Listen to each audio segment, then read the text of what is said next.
Hello dear students, CUET-യുടെ mock test നിങ്ങൾ എഴുതിയല്ലോ അല്ലേ?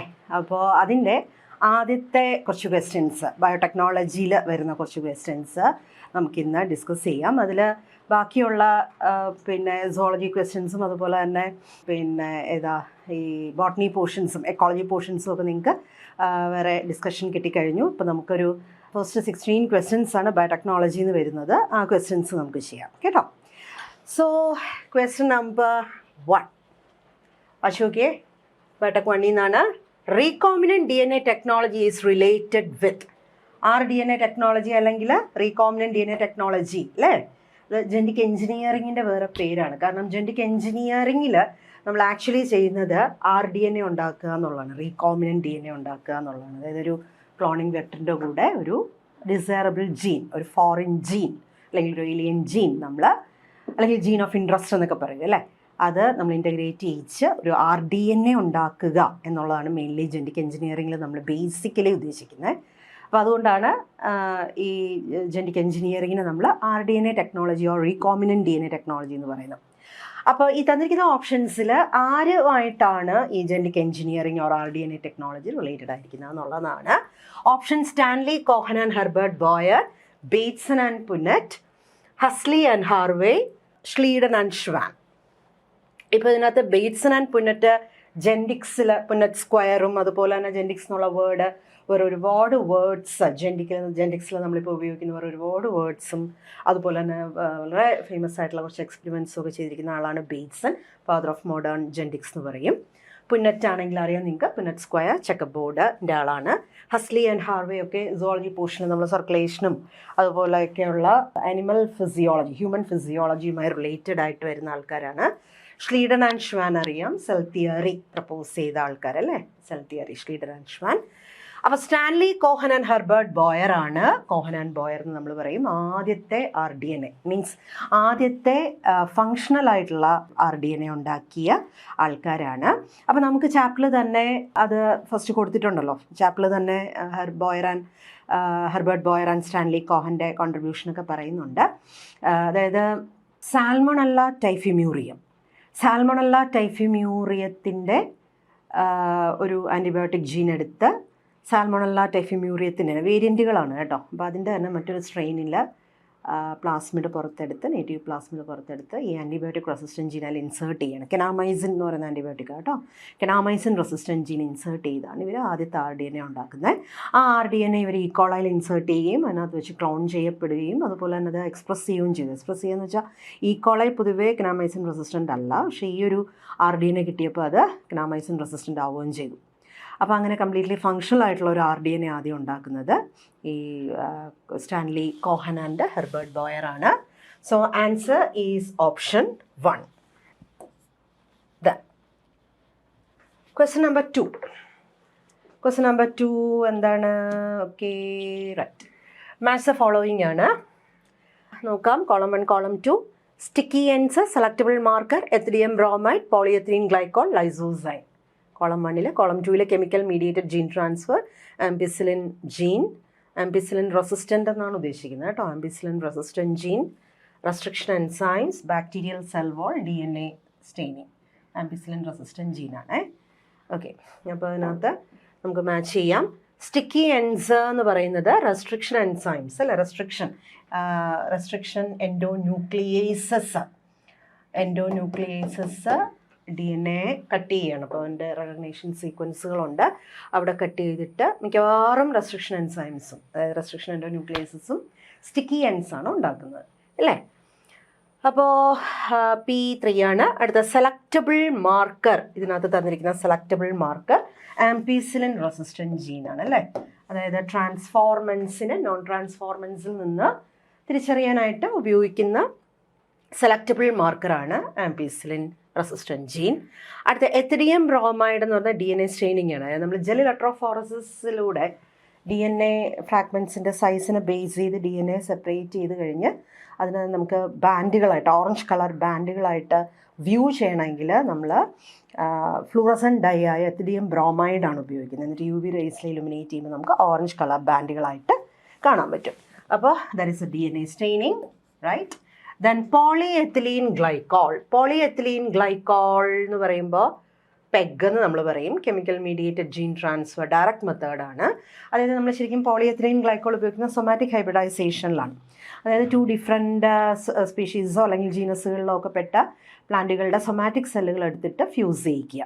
അപ്പോൾ അത് നമ്മൾ ആദ്യം പ്രോട്ടോപ്ലാസ്റ്റ് ഫ്യൂഷൻ എന്ന് പറയും. ആദ്യം സെല്ലിന് ഇപ്പോൾ സെൽവാൾ ഉണ്ടെങ്കിൽ സെൽവാൾ പ്ലാന്റ് സെല്ലല്ലേ, അപ്പോൾ സെൽവാൾ കാണുമല്ലോ. അപ്പോൾ സെൽവാൾ ഡിഗ്രേഡ് ചെയ്യിച്ച് കളഞ്ഞിട്ട് ഈ 2 ഡിഫറെൻറ്റ് പ്രോട്ടോപ്ലാസ്റ്റുകൾ തമ്മിൽ ഫ്യൂസ് ചെയ്യിക്കാൻ വേണ്ടി നമ്മൾ ഷോർട്ട് പീരീഡത്തേക്ക് ഹൈ വോൾട്ടേജിൽ ഇലക്ട്രിക് ഷോക്ക് കൊടുക്കുകയോ അല്ലെങ്കിൽ പോളിയെത്തിലീൻ ഗ്ലൈക്കോളോ കൊടുക്കുകയോ. അപ്പോൾ ഇവിടെ നമുക്ക് വെക്ടേഴ്സ് ഒന്നും വേണ്ട, ഡയറക്റ്റായിട്ട് 2 ഡിഫറെൻറ്റ് സെല്ലുകളുടെ ജീനോമ് ഒരുമിച്ച് ഒരു സെല്ലിലേക്ക് വരികയാണ്. മീൻസ് ജെനറ്റിക് മെറ്റീരിയൽ ഒരുമിച്ചൊരു ഹൈബ്രിഡ് സെല്ലിലേക്ക് വരികയാണ്.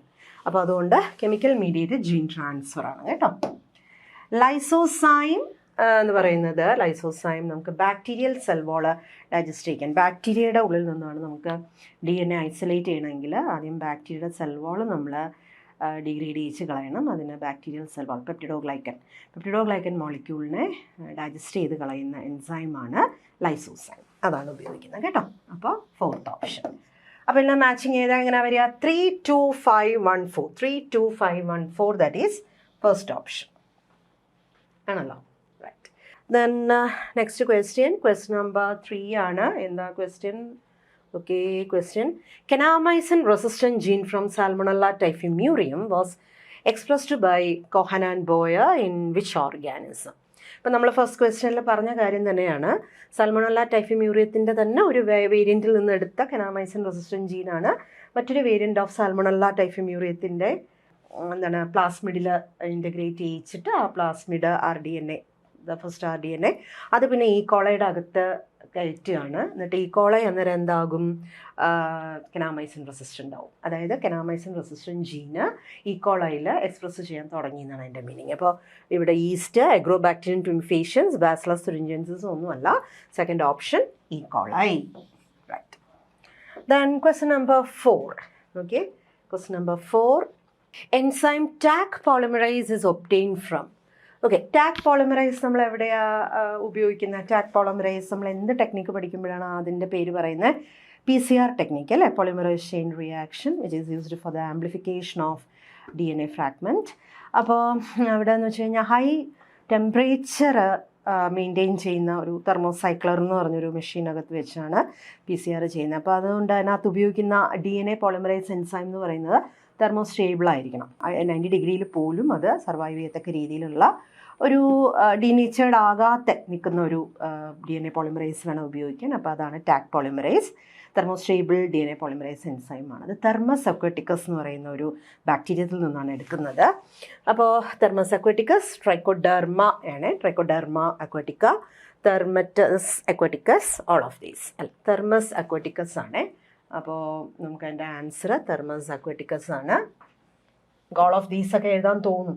പൊതുവേ നമുക്ക് അങ്ങനെ ഓൾ ഓഫ് ദീസ് എന്ന് പറഞ്ഞൊരു ഓപ്ഷൻ കാണുമ്പോൾ പെട്ടെന്ന് അത് എഴുതാനൊരു ടെൻഡൻസി ഉണ്ടാവും. ട്രൈക്കോഡെർമയെന്ന് ഒരിക്കലും അതിൽ വരുന്നതല്ല. നമുക്ക് ഇങ്ങനെ ഇതിൽ ഒരു ഡൗട്ട് വന്നാൽ പോലും, കാരണം ഇത് അത്ര ഫെമിലിയർ ആയിട്ടുള്ള ഒരു പേരല്ല. പക്ഷേ ട്രൈക്കോഡെർമ നമുക്ക് ഫെമിലിയർ ആണ്. അപ്പോൾ അതിൽ അങ്ങനെയൊന്നും നിൽക്കാൻ പറ്റത്തില്ല. അപ്പോൾ അതുകൊണ്ട് നമുക്ക് ഫസ്റ്റ് ഓപ്ഷൻ മാത്രമേ ആൻസർ വരുള്ളൂ കേട്ടോ. Then question number 5. BAMH1, EcoR1, SMA1 are the types of.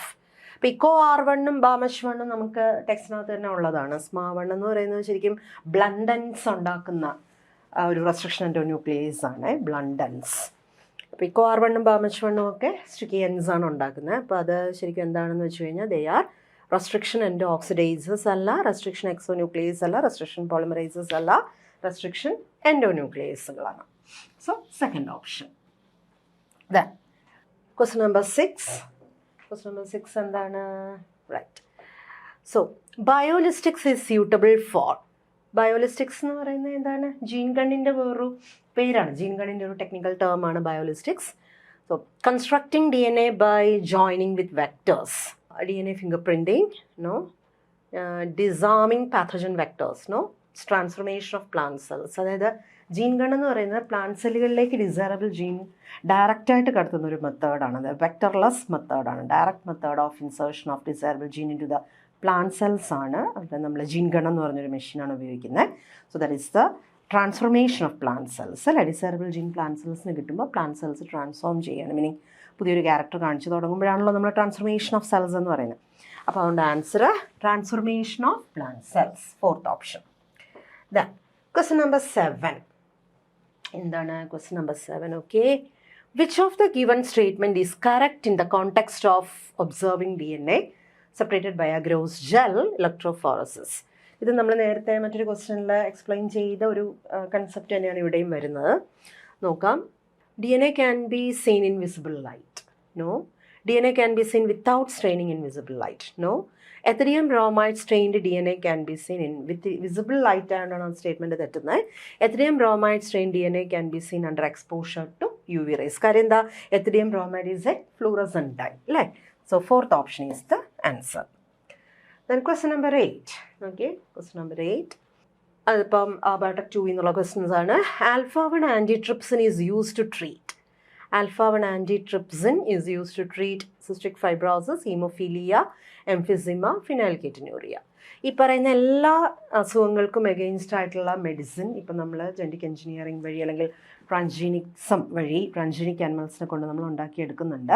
പക്ഷെ നമുക്ക് പഠിക്കാനുള്ളത് എംഫിസിമയ്ക്ക് എഗെയിൻസ്റ്റ് ആയിട്ട് ഉപയോഗിക്കുന്ന ആൽഫ-1 ആൻറ്റിട്രിപ്സിൻ ആണ് അല്ലേ. അപ്പോൾ ഇവിടെ ഇപ്പോൾ ആൻസർ ഏതാണ്? Alpha one antitrypsin against emphysema, third option. Question number 9 നോക്കാം. Which of the following is true, is or are true? ശരിയായിട്ടുള്ള സ്റ്റേറ്റ്മെൻ്റ് ആണ്.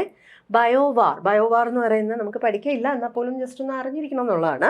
Biowar is A use of biological weapons against humans and or there crops and animals. വളരെ ശരിയാണ്. നമ്മൾ മൈക്രോബ്സിനെ നമ്മൾ ഉപയോഗിക്കും human against ആയിട്ടും, അതുപോലെ ഹ്യൂമൻസ് കൾട്ടിവേറ്റ് ചെയ്യുന്ന ക്രോപ്പ് പ്ലാന്റ്സ് അല്ലെങ്കിൽ അവരുടെ പെറ്റ് ആനിമൽസ് ഓർ അവർ പല കാര്യങ്ങൾക്ക് വേണ്ടി വളർത്തുന്ന ആനിമൽസിന് അഗെയിൻസ്റ്റ് ആയിട്ടൊക്കെ മൈക്രോബ്സോ അല്ലെങ്കിൽ മൈക്രോബിയൽ പ്രൊഡക്ട്സ് അല്ലെങ്കിൽ എൻസൈമോ കെമിക്കൽസോ ഒക്കെ ഉപയോഗിക്കാറുണ്ട്. അതിനാണ് നമ്മൾ ബയോവാർ എന്ന് പറയുന്നത്. ശരിയാണ്. Bio ethics is unauthorised use of bio resources and traditional knowledge related to bio resources for commercial benefits. അത് ശരിക്കും ബയോ പൈറസിയാണ് വരുന്നത്. ബയോ എത്തിക്സ് അല്ല, ബയോ പൈറസിയാണ്. ബയോ എത്തിക്സ് എന്ന് പറയുമ്പോൾ നമുക്ക് ഓരോ സൊസൈറ്റിക്കും, ഹ്യൂമൻ സൊസൈറ്റിക്കും ഓരോരോ കാര്യങ്ങളെ കാണുന്നതിലുള്ള ഓരോ എത്തിക്സ് ഉണ്ട്. അതായത് പാരമ്പര്യമായിട്ട് കൾച്ചറലായിട്ടുള്ള ബിലീഫുകൾ. അപ്പം മറ്റു ജീവജാലങ്ങളെ നമ്മുടെ സൗകര്യത്തിന് വേണ്ടിയിട്ട് നമ്മൾ ഉപയോഗിക്കാൻ പാടില്ല. മറ്റുള്ള ലിവിങ് ഓർഗാനിസംസ് ഇപ്പോൾ നമുക്ക് വേണ്ടിയിട്ടുള്ള ഫാക്ടറികളായിട്ട് മാറുകയാണ്. ഹ്യൂമൻ ജീനുകളൊക്കെ ഇപ്പോൾ ആനിമൽസിലേക്ക് പോയിക്കൊണ്ടിരിക്കുകയാണ്. മനുഷ്യത്വത്തിന് ഡൈല്യൂഷൻ വന്നുകൊണ്ടിരിക്കുകയാണ്. അപ്പോൾ ഇങ്ങനെയുള്ള കുറേ വ്യൂസ് ഉണ്ടല്ലോ. അപ്പോൾ അതൊക്കെ എന്ന് പറഞ്ഞാൽ എത്തിക്കൽ ഇഷ്യൂസാണ്. എത്തിക്സ് നമ്മുടെ ജീവിതത്തിലെ കുറേ അലിഖിത റൂൾസ് ആൻഡ് റെഗുലേഷൻസ് എന്ന് പറയും നമുക്കൊരു ഹ്യൂമൻ സൊസൈറ്റിയുടെ. അതാണ് ബയോ എത്തിക്സ് എന്ന് പറയുന്നത്. ഇതിപ്പോൾ അവർ ആ സ്റ്റേറ്റ്മെൻറ്റ് കൊടുത്തിരിക്കുന്നത് ശരിക്കും ബയോ പൈറസിയുടെയാണ് അല്ലേ. ശരി. Bio patent exploitation of bio resources of other nations without proper authorisation, അതും എന്ത് തന്നെയാണ്? ബയോ പൈറസിയാണ്. അപ്പോൾ ഇവിടെ നമുക്ക് ശരിയെന്ന് പറയാനായിട്ട് ഒരു സ്റ്റേറ്റ്മെൻറ്റേ ഉള്ളൂ. That is second option a only. Okay. Then question number 10. എന്താണ് question number 10? Okay. The genetic defect adenosine deaminase deficiency may be cured permanently by ADA deficiency. നമുക്ക് പെർമനൻ്റ് ആയിട്ട് ക്യൂർ ചെയ്തു വരാം. അങ്ങനെ ഒരു കേസ് റിപ്പോർട്ട് ചെയ്യപ്പെട്ടിട്ടില്ല, അങ്ങനെ പറ്റിയല്ല. പക്ഷേ തിയറിറ്റിക്കലി പറയുമ്പോൾ നമുക്ക് ഏതൊരു ജെനറ്റിക് ഡിസോർഡറിനെയും നമുക്ക് പെർമനൻ്റ് ആയിട്ട് ക്യൂർ ചെയ്യാം. തിയറിറ്റിക്കലി ആണ് കേട്ടോ പറയുന്നത്. അതെങ്ങനെ ചെയ്യാൻ പറ്റും എന്നുള്ളതാണ്. Introducing gene isolate from marrow cells producing ADA into the cells at early embryonic stage. Early embryonic സ്റ്റേജിൽ നമ്മൾ എന്തെങ്കിലും ജെനറ്റിക് ഡിഫക്റ്റ് കറക്റ്റ് ചെയ്ത് കഴിഞ്ഞാൽ അത് പിന്നെ ആ ഇൻഡിവിജ്വലി കംപ്ലീറ്റ് ആയിട്ട് അയാൾ കറക്റ്റഡ് ആകുകയാണ്. ഏർലി എംബ്രിയോണിക് സ്റ്റേജ് ചെയ്യണം. പിന്നെ ഡിഫറൻസിയേഷൻ ഓർഗനോജെനിസിസ് ഒക്കെ നടന്നതിന് ശേഷം ചെയ്താൽ അത് പെർമനൻ്റ് ആയിരിക്കത്തില്ല. ഏർലി എംബ്രിയോണിക് സ്റ്റേജ് ചെയ്യണം. അപ്പോൾ ADAയുടെ ജീന് ശരിക്കും ബോൺ മാരോ സെല്ലുകളിലാണല്ലോ, T ലിംഫോസൈറ്റ്സിൻ്റെയൊക്കെ മദർ സെല്ലുകളിലാണല്ലോ. അപ്പോൾ ആ ജീൻ എടുത്തിട്ട് ഏർലി എംബ്രിയോണിക് സ്റ്റേജിൽ കൊടുക്കണം എന്നുള്ളതാണ് ആൻസർ. എൻസൈം റീപ്ലേസ്മെൻറ്റ് തെറാപ്പിയൊക്കെ ഇതിൻ്റെ ട്രീറ്റ്മെൻ്റ് ആണ്, പക്ഷേ അതൊന്നും പെർമനൻറ്റ് ക്യൂർ അല്ല. Periodic infusion of genetically engineered lymphocytes having functional ADA, complementary DNA, cDNA, അതാണ് ഇപ്പോൾ ചെയ്തുകൊണ്ടിരിക്കുന്നത്. ആദ്യത്തെ കേസ്. പിന്നെ ഇപ്പോഴെല്ലാം ചെയ്യുന്നത് നമ്മൾ ഇങ്ങനെ ഒരു കാര്യമാണ്, അത് ജീൻ തെറാപ്പി തന്നെയാണ്, പക്ഷേ പെർമനൻ്റ് അല്ല. അഡ്മിനിസ്ട്രേഷൻ അഡ്നോസിൻ ഡീഅമിനേസ് ആക്ടിവേറ്റേഴ്സ്, അങ്ങനൊരു കാര്യമില്ല കേട്ടോ. അപ്പോൾ ഫസ്റ്റ് ഓപ്ഷനാണ് answer. Then question number 11. Okay. Match the following right. Column 1 column 2 നമുക്ക് നോക്കാം. വാക്സിൻ ഇതിനകത്ത് യെസ് ട്രാൻസ്ജീനിക് ആനിമൽസ്, ട്രാൻസ്ജീനിക് മൈസിലാണ് നമ്മൾ ഉപയോഗിച്ച് നോക്കുന്നത്. പിന്നെ ഇൻസുലിൻ ഈ കോളയെ കൊണ്ടാണ് ഉണ്ടാക്കിയിരിക്കുന്നത് അല്ല, വേറൊന്നും ചേർത്തില്ലല്ലോ. ഈ കോളായി. ജീൻ തെറാപ്പി ആദ്യമായിട്ട് ചെയ്യുന്ന 1990. ഓരോന്നും നമുക്ക് വർഷം കണക്ട് ചെയ്യുമ്പോൾ നമുക്കത് മനസ്സിലാക്കാൻ പറ്റും. BT എന്ന് പറഞ്ഞു കഴിഞ്ഞാൽ നമ്മൾ ക്രോപ്പ് പ്ലാന്റ്സ് ഉണ്ടാക്കിയിട്ടുണ്ട്. BT മെയ്സ് അല്ലേ, ബാസിലസ് തുറിഞ്ചിയൻസിൻ്റെ ജീൻ എടുത്തിട്ട് ക്രൈജീൻ ഉള്ള മെയ്സ്. So that is 5.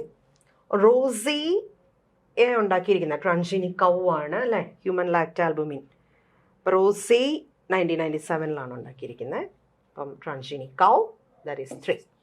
4, 2, 1, 5, 3 ഏതാ ഓപ്ഷൻ വരിക? 4, 2, 1, 5, 3 തേർഡ് ഓപ്ഷൻ അല്ലേ. Then question number 12. Question number 12 എന്ന് പറയുന്നതും ബയോടെക് 2-ലെയാണ്. Which of these is used as vector in gene therapy for SCID? SCID എന്ന് പറയുന്നത് ADA ഡെഫിഷ്യൻസി സിൻഡ്രോം. അത് it's actually type of SCID എന്ന് പറയുമ്പോൾ severe combined immuno deficiency syndrome. Immune സിസ്റ്റത്തിനെ ബാധിക്കുന്ന ഗ്രൂപ്പ് ഓഫ് ഡെഫിഷ്യൻസി സിൻഡ്രോംസ് ആണ്. അതിൽ actually ഏറ്റവും കോമൺ ആയിട്ട് കാണുന്നതാണ് ADA. അതുകൊണ്ട് തന്നെയാണ് നമ്മൾ ADA ഡെഫിഷ്യൻസി സിൻഡ്രോമിനെ സ്കിഡ് എന്ന് പറയും. Skid or ADA deficiency syndrome എന്ന് പറയും. ഏറ്റവും കോമൺ ആയിട്ട് കാണുന്ന സ്കിഡ് ആണ് ADA ഡെഫിഷ്യൻസി. അപ്പോൾ അതിൽ നമ്മൾ വെക്ടറായിട്ട് ഉപയോഗിക്കുന്നത്, ജീൻ തെറാപ്പിക്ക് വേണ്ടിയിട്ടുള്ള വെക്ടർ ആയിട്ട് നമ്മൾ ഉപയോഗിക്കുന്ന arbo virus, rota virus, entero virus, RNA വൈറസുകളെയാണ് നമ്മൾ വൈറസുകളെയാണ് നമ്മൾ ഉപയോഗിക്കുന്നത് കേട്ടോ. So 4th option. Reverse transcription നടത്താൻ പറ്റുന്ന വൈറസുകൾ വേണം നമ്മൾ അനിമൽ സെല്ലുകളിലേക്ക് ഇൻട്രോസ്ട്രഡ് ജീനിനെ കടത്താനായിട്ട് ഉപയോഗിക്കുന്ന വെക്ടർ ആയിട്ട് നമ്മൾ ഉപയോഗിക്കുന്ന റെട്രോ വൈറസുകളെയാണ് കേട്ടോ. ഓക്കെ, അപ്പോൾ ദെൻ 13, ക്വസ്റ്റ്യൻ നമ്പർ 13 നോക്കിയേ. 13 right. Transgenic organisms are formed by transgenic organisms crossing two hybrids, inducing mutation by chemicals, introducing foreign gene. അല്ലേ, ജീൻ ഓഫ് ഇൻട്രസ്റ്റ് കടത്തിയിരിക്കുന്ന ആനിമൽസിനെ ആണ് നമ്മൾ, അല്ലെങ്കിൽ ഓർഗാനിസത്തിനെയാണ് നമ്മൾ ട്രാൻസ്ജീനിക് ഓർഗാനിസംസ് എന്ന് പറയുന്നത്. Crossing genes of somatic cells of same organism അല്ല, introducing foreign genes. Third option. Then question number 14, yes, match the following ആണ്. ഓക്കെ, യെസ് റൈറ്റ്. അപ്പോൾ നമ്മൾ ബയോടെക്നോളജി ക്വസ്റ്റ്യൻസിൽ നിന്ന് ഹ്യൂമൻ ഹെൽത്തിലേക്ക് വരികയാണ്. അതുകൂടെ നമുക്ക് നോക്കിയെഴുതാം കേട്ടോ. Column 1, column 2. സോ ഇതിനകത്ത് കുറേ ബാക്ടീരിയകളുടെയും കുറേ പാത്തോജൻ്റെയൊക്കെ പേരുകൾ, ബാക്ടീരിയ ഉൾപ്പെടെയുള്ള കുറച്ച് പാത്തോജൻസ്, പാരസൈറ്റുകളുടെ പേര് എഴുതിയിട്ടുണ്ട്. അവരുണ്ടാക്കുന്ന അസുഖമാണ് അപ്പുറത്ത് എഴുതിയിരിക്കുന്നത്. ഓക്കെ, അപ്പോൾ ഓരോന്നായിട്ട് നമുക്ക് നോക്കാം. ഹീമോഫിലസ് ഇൻഫ്ലുവൻസ ഉണ്ടാക്കുന്ന അസുഖമാണ് നിമോണിയ അല്ലേ. അല്ലാതെ ഇതിനകത്തൊന്നും നമുക്ക് വേറെ ഒന്നും എടുക്കാൻ പറ്റില്ലല്ലോ. നിമോണിയ. സോ 3. എൻറ്റമീബ ഹിസ്റ്റോളിക്ക ഉണ്ടാക്കുന്നത് അമീബിയാസിസ് ആണ്, അമീബിക് ഡിസെൻട്രി. എൻറ്റമീബ ഹിസ്റ്റോളിക്ക എന്ന് പറഞ്ഞാൽ ആരാണ്? ഒരു പ്രൊട്ടോസോവനാണ് അല്ലേ. പ്രൊട്ടോസോവൻ പ്രൊട്ടിസ്റ്റാണ്, അതായത് അമീബയുടെ കൂടെയൊക്കെ വരുന്ന ഒരു മെമ്പറാണ് എൻറ്റമീബ ഹിസ്റ്റോളിക്ക. അപ്പോൾ അമീബിയാസിസ്, അമീബിക് ഡിസെൻട്രി ആണ് ഉണ്ടാക്കുന്നത്. പ്ലാസ്മോഡിയം ഫാൽസിപ്പാരം എന്ന് പറയുമ്പോൾ മലേറിയൽ പാരസൈറ്റ് ആണ്. പിന്നെ ഓരോ സ്പീഷീസും ഉണ്ടാക്കുന്ന മലേറിയയ്ക്ക്, ടൈപ്പ് ഓഫ് മലേറിയയ്ക്ക് വ്യത്യാസമുണ്ട് അല്ലേ. അപ്പോൾ പ്ലാസ്മോഡിയം ഫാൽസിപ്പാരം മാലിഗ്നൻ മലേറിയയാണ് ഉണ്ടാക്കുന്നത് അല്ലേ. Malignant malaria first option. Then Wuchereria bancrofti ഉണ്ടാക്കുന്ന അസുഖം എന്ന് പറയുന്നത് കാലിലൊക്കെ വരുന്ന മന്ത് എന്ന് പറയുന്ന അസുഖമല്ലേ, എലിഫന്റിയാസിസ് ആണ്. So that is second option. Then Salmonella typhi bacteria, ടൈഫിന്നോ ടൈഫിമ്യൂറിയം എന്നോ പറയാം കേട്ടോ. സാൽമോണല്ല ടൈഫി ടൈഫോയിഡ് ഫീവർ ആണ് ഉണ്ടാക്കുന്നത് അല്ലേ. അപ്പോൾ ഈ എന്ന് പറയുന്നത് ഫോർത്ത് ഓപ്ഷനാണ്. അപ്പോൾ നമുക്ക് മാച്ച് ചെയ്ത് വരുമ്പോൾ 3, 5, 1, 2, 4 3, 5, 1, 2, 4 നമുക്ക് സെക്കൻഡ് ഓപ്ഷനാണ് വരുന്നത്. So right. Then question number 15 നോക്കിക്കേ. ഇതിനകത്ത് identify the bacterial and viral diseases in human beings from the given options. Okay, കുറച്ച് ബാക്ടീരിയൽ ഡിസീസും വൈറൽ ഡിസീസസും കൊടുത്തിട്ടുണ്ട്. നമ്മളത് വേർതിരിച്ച് കാണുക എന്നുള്ളതാണ് അല്ലേ.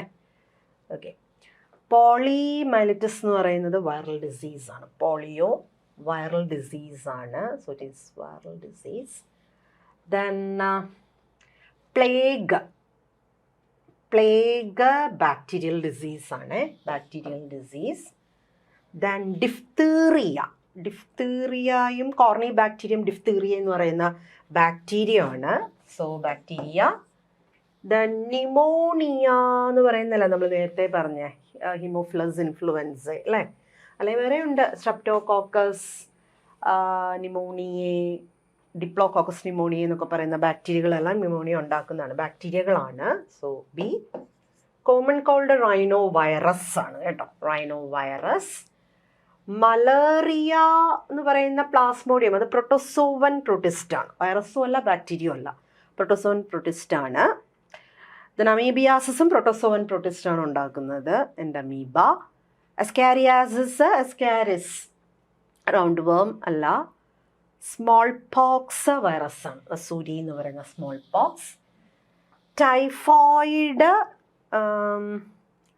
ടൈഫോയിഡ് ഫീവർ ഇപ്പോൾ പറഞ്ഞേ, സാൽമോണല്ല ടൈഫി അല്ലെ typhimurium, that is bacterial disease, Salmonella അല്ലേ. അപ്പം ഇനി നോക്കി നമുക്ക് ക്ലാസിഫൈ ചെയ്യാം. വൈറസ് എന്ന് പറയുമ്പോൾ 159. Okay, 159 right. Bacteria 2, 3, 4 and 10. കിട്ടിയില്ലേ? ഇപ്പം ആൻസർ ചെയ്താ വരുന്നേ third option right.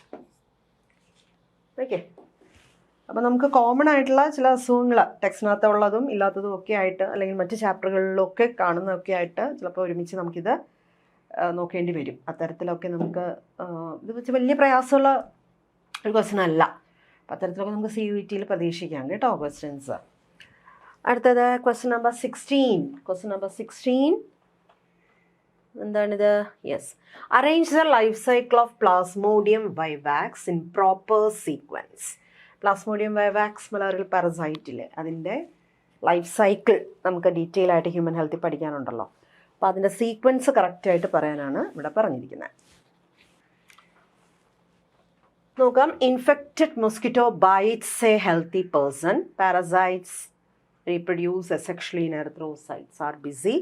Parasites reproduce asexually in liver cells.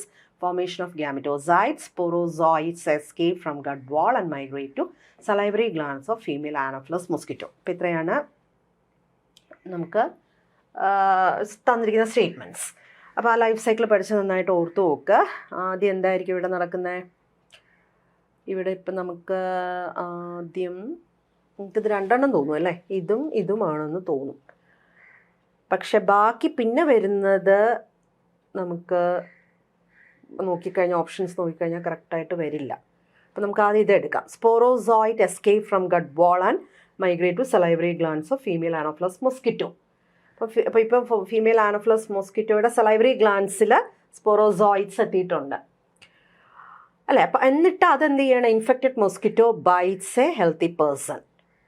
അപ്പോൾ ഒരാളെ കടിക്കുകയാണെങ്കിൽ പിന്നെ വന്നിട്ട് അത് അയാളുടെ ബോഡിയിലേക്ക് കയറുകയല്ലേ അല്ലേ, ബോഡിയിലേക്ക് കയറുകയാണ്. എന്നിട്ട് നേരെ ലിവറിലാണ് പോകുന്നത്. Parasites reproduce sexually in liver cells. Yes, asexually in liver cells. അതുപോലെ പിന്നെ parasites reproduce asexually in erythrocytes അടുത്ത സ്റ്റേജ്.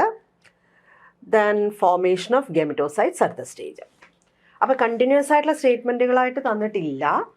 അപ്പം നമ്മൾ ഈ തന്നിരിക്കുന്ന സ്റ്റേറ്റ്മെൻറ്റ്സിൽ നിന്ന് കറക്റ്റ് ആയിട്ടുള്ള ഒരു സീക്വൻസ് കണ്ടുപിടിക്കുക എന്നുള്ളതാണ് വേണ്ടത്.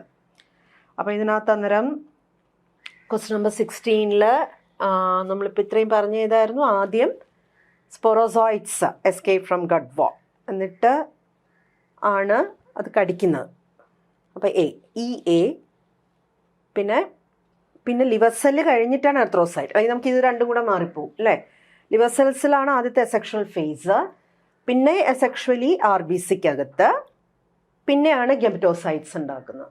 അപ്പം നമുക്കിത് ഒത്തിരി നല്ലതുപോലെ അതിൻ്റെ ലൈഫ് സൈക്കിള് സ്റ്റേജസ് അറിയാമെങ്കിലേ നമുക്കത് ഇതിൽ നിന്ന് കണ്ടുപിടിക്കാൻ പറ്റൂ. കാരണം സ്റ്റേറ്റ്മെൻറ്റുകൾ കണ്ടിന്യൂസ് ആയിട്ടുള്ള ലൈഫ് സൈക്കിൾ സ്റ്റേറ്റ്മെൻറ്റുകൾ കണ്ടിന്യൂസ് ആയിട്ടുള്ള കൊടുത്തിരിക്കുന്നത്. അപ്പോൾ നമ്മൾ തന്നിരിക്കുന്ന സ്റ്റേറ്റ്മെൻറ്റുകളിൽ സീക്വൻസ് വൈസ് ആയിട്ട് നോക്കണം. അപ്പോൾ ഫസ്റ്റ് ഓപ്ഷനാണ് answer. Then question number 17. Innate immunity provided by. Innate immunity is provided by B cells, T cells, antibodies, neutrophils. Innate immunity അല്ലേ, നമുക്ക് ജന്മനാൽ തന്നെയുള്ള ഒരു ഇമ്മ്യൂണിറ്റി ശരിക്കും ഇതിനകത്ത് തരുന്നവരാണ് ന്യൂട്രോഫിൽസ് ആണ് അല്ലേ, ന്യൂട്രോഫിൽസ്. സോ ഫോർത്ത് ഓപ്ഷനാണ്. ഡയറക്റ്റ് ക്വസ്റ്റ്യൻസ് ആണ്, നമുക്ക് എല്ലാം ടെക്സ്റ്റിനകത്ത് തന്നെ ഉള്ളതാണ്.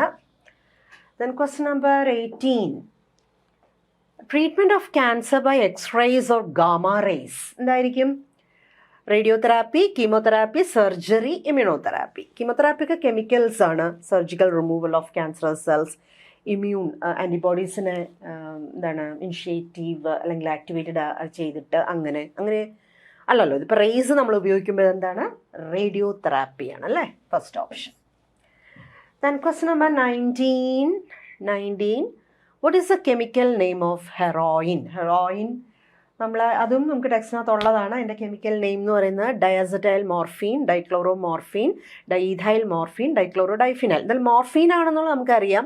അത് ഹെറോയിൻ എന്ന് പറയുമ്പോൾ ഡയസറ്റൈൽ മോർഫീൻ ആണ് കേട്ടോ, first option. Then question number 20. Right. Identify the wrongly matched pair. Typhoid viral test ഉപയോഗിച്ചാണ് നമ്മൾ കൺഫർമേറ്റീവ് ടെസ്റ്റ് എന്ന് പറയുന്ന ടൈഫോയിഡിൻ്റെ വൈറൽ ടെസ്റ്റ്. മാലിഗ്നന്റ് മലേറിയ ഉണ്ടാക്കുന്ന പ്ലാസ്മോഡിയം ഫാൽസിപ്പാരോ ആണ്. കോമൺ കോൾഡ് റൈനോ വൈറസ് ആണ്. പ്ലേഗ് ഉണ്ടാക്കുന്ന ബാക്ടീരിയയാണ് സ്കാരിസലൈറ്റ്സ് റൗണ്ട് വോം. പ്ലേഗ് നമ്മൾ നേരത്തെ കണ്ടായിരുന്നു, നമ്മൾ നേരത്തെ ഒരു ക്വസ്റ്റ്യൻ ഡിസ്കസ് ചെയ്തില്ല. അപ്പോൾ അതാണ് wrong match. So fourth option. അപ്പോൾ 20th ക്വസ്റ്റ്യൻ വരെയാണ് ബയോടെക്നോളജിയുടെയും അതുപോലെ ഹ്യൂമൻ ഹെൽത്തിൻ്റെയും ക്വസ്റ്റ്യൻസ് വരുന്നത്. ബാക്കി ബോട്ടണി പോർഷനായിട്ട് ബോട്ടണി അല്ല, ശരിക്കും നിങ്ങൾക്ക് മൈക്രോബും ബയോഡൈവേഴ്സിറ്റിയും ഒക്കെ നിങ്ങൾക്ക് സുവോളജി പോർഷനിലാണ് വരുന്നതെങ്കിൽ നമ്മളിവിടെ ബോട്ടണിക്കാരെ എടുക്കുന്നത്. അതുകൊണ്ടാണ് ടീച്ചേഴ്സ് അത്തരത്തിൽ മാറി നിങ്ങൾക്ക് ഡിസ്കഷന് വരുന്നത്. സാരമില്ല, ഏത് ആരെടുത്താലും നിങ്ങൾക്ക് പോയിട്ട് ഒരേ സമയം തന്നെയാണ് സെക്ഷൻ എ സെക്ഷൻ ബി എന്നൊക്കെ പറഞ്ഞ് ബോട്ടണിയും സുവോളജിയൊക്കെ നീറ്റിന് അല്ലെങ്കിൽ CUETക്കൊക്കെ എഴുതേണ്ടത്. അതൊന്നും വലിയൊരു മാറ്റർ അല്ല. അപ്പോൾ എന്തായിരുന്നാലും നിങ്ങൾ CUET എക്സാമും കൂടെ എഴുതുക. എല്ലാവരും നീറ്റും ഒക്കെ എഴുതുമായിരിക്കും, ബാക്കി എല്ലാ എൻട്രൻസ് എക്സാംസും എഴുതുന്നുണ്ട്. എൻ്റെ കൂടെ CUET കൂടെ നിങ്ങൾ എഴുതുകയാണ്. അപ്പോൾ ആദ്യത്തെ ബാച്ചാണ്, അതായത് CUET എന്ന് പറഞ്ഞ് NTA നടത്തുന്ന ആദ്യത്തെ ടെസ്റ്റാണല്ലോ. ഇതുവരെ അങ്ങനെ ആയിരുന്നില്ലല്ലോ. അപ്പോൾ അങ്ങനത്തെ ആദ്യത്തെ ബാച്ചാണ്. അപ്പോൾ നല്ലതുപോലെ പരിശ്രമിക്കുക. നമ്മുടെ സിലബസ് തന്നെ ബോട്ടണി, സുവോളജി, കെമിസ്ട്രി, ഫിസിക്സ് നമ്മുടെ NCERT തന്നെ നന്നായിട്ട് വായിക്കുക. പിന്നെ ഇവിടെ 3 ക്വസ്റ്റ്യൻസ് നിങ്ങൾക്ക് മോക്ക് ടെസ്റ്റായിട്ട് തരുന്നുണ്ട്. പിന്നെ നിങ്ങളുടെ സ്റ്റഡി പാക്കേജ്, സ്റ്റഡി മെറ്റീരിയലൊക്കെ നന്നായിട്ട് വായിക്കുക. NCERT നന്നായിട്ട് വായിക്കുക ബയോളജിക്ക്, അത് തന്നെയാണ് ഏറ്റവും പ്രധാനപ്പെട്ട കാര്യം. സോ നമുക്ക് ഇനിയും എക്സാംസ് ഉണ്ട്, ഇനിയും ഡിസ്കഷനൊക്കെ ആയിട്ട് കാണാം. Till then good bye. Hi. So ക്വസ്റ്റ്യനിലേക്ക് നമുക്ക് പോവാം. Microbes in human welfare, organism and population, ecosystem, biodiversity, environmental issues, ഈ ചാപ്റ്ററൊക്കെ ആയിട്ട് ബന്ധപ്പെട്ട ക്വസ്റ്റ്യനാണ്. എല്ലാ ചാപ്റ്ററിൽ നിന്നും ഉണ്ട്, ഡിസ്കസ് ചെയ്യാം. Question number 21.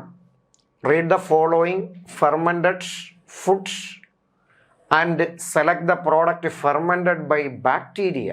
തന്നിരിക്കുന്ന പ്രോഡക്റ്റുകളിൽ ബാക്ടീരിയ ഫെർമെൻറ്റ് ചെയ്തതിനെ കണ്ടുപിടിക്കാനാണ്. ബ്രെഡ് ബാക്ടീരിയ ആണോ? അല്ല.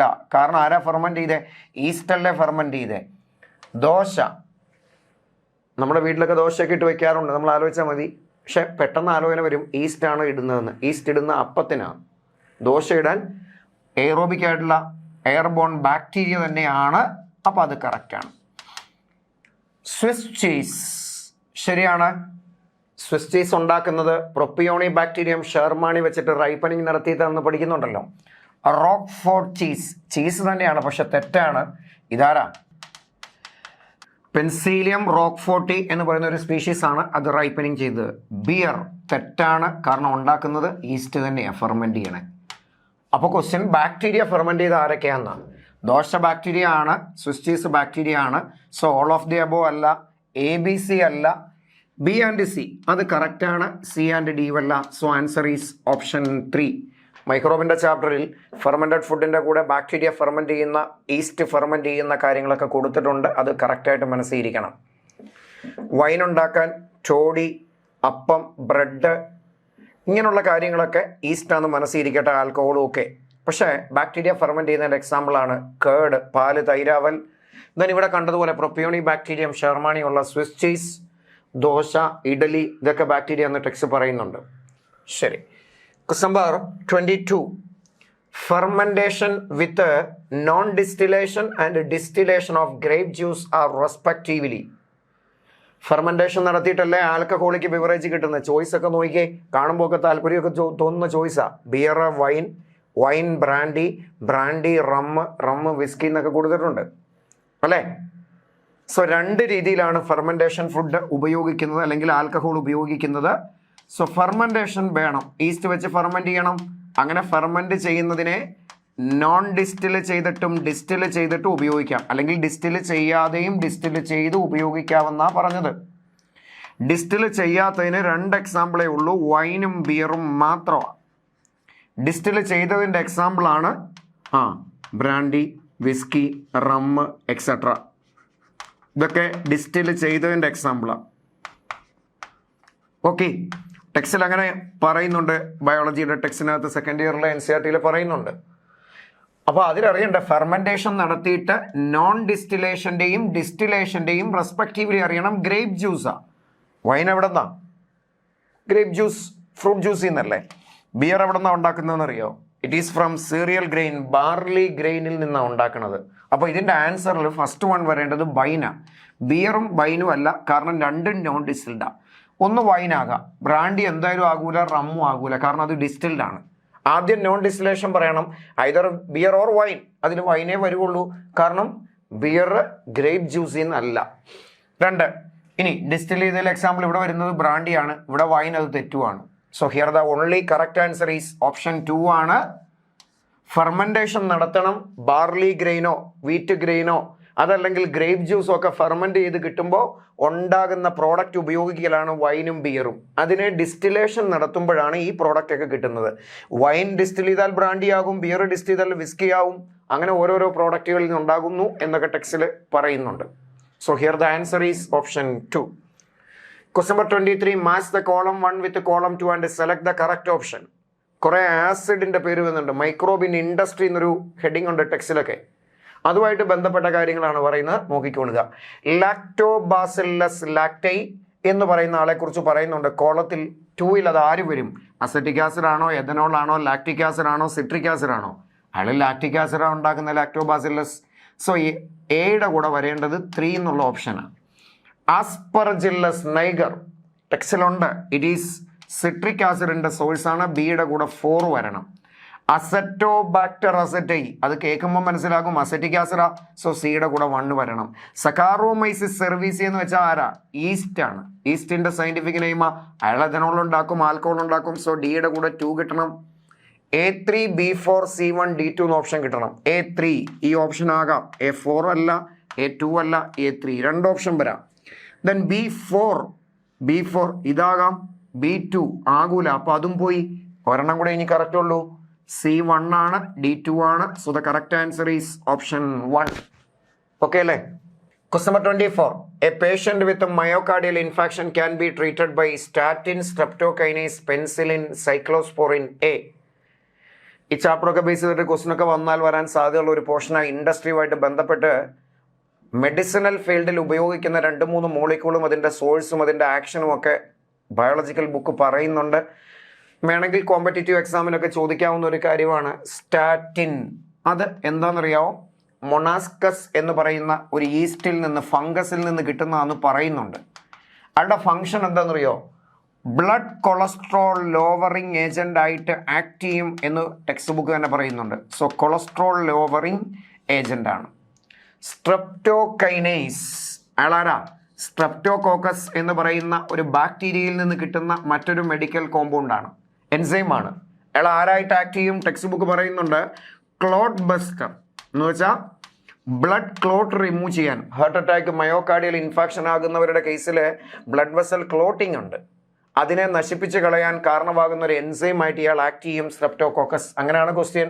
മയോകാർഡിയൽ ഇൻഫാക്ഷൻ കാർഡിയാക്ക് പേഷ്യൻറ്റിൻ്റെ കേസിൽ ബ്ലഡ് ക്ലോട്ട് റിമൂവ് ചെയ്യാൻ വേണ്ടി ഉപയോഗിക്കുന്നത് സ്ട്രെപ്റ്റോകൈനേസ് ആണ്.